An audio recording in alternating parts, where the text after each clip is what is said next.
How's it hanging? I'm Ollotize, and today I'm going to give you my personal top 5 quick tips on how to build a more realistic city. If you think I've missed out on any important tips, leave a comment down below and let me know what your top tips are for realistic cities. So without further ado, let's get on to tip number 1.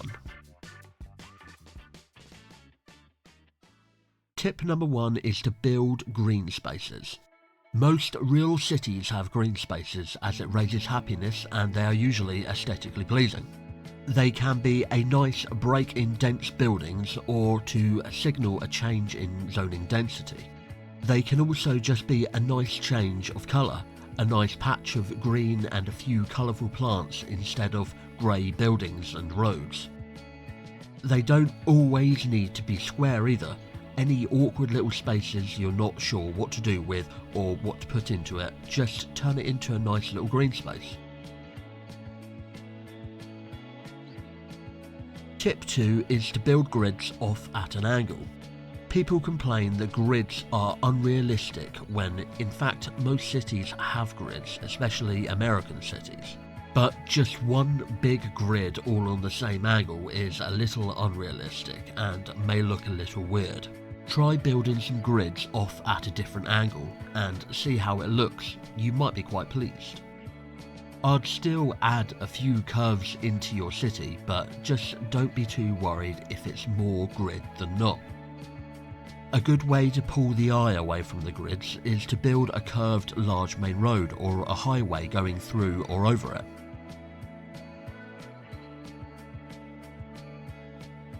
Tip 3 is to use small alley roads or pedestrian footpaths to cut up some of your grids or general areas.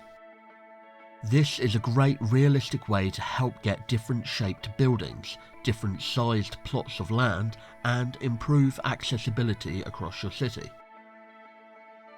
I'd just make sure that you turn off any traffic lights or crossings created, as if you have too many junctions, you could potentially cause yourself some traffic issues.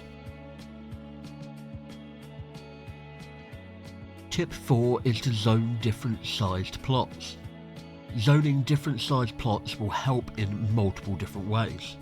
You'll reduce the chance of duplicate buildings right next to each other, which in most cases will look more realistic, unless that's what you're aiming for in certain areas like a low rent area. Reducing the chance of duplicate buildings will also help a bit with any high rent or not enough customer problems, so it's definitely worth doing in your city.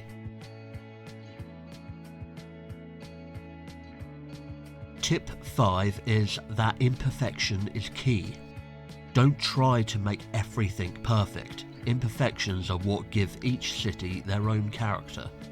Whether it be oddly shaped grids, an unusual looking green space, or a highway connection that looks a little strange.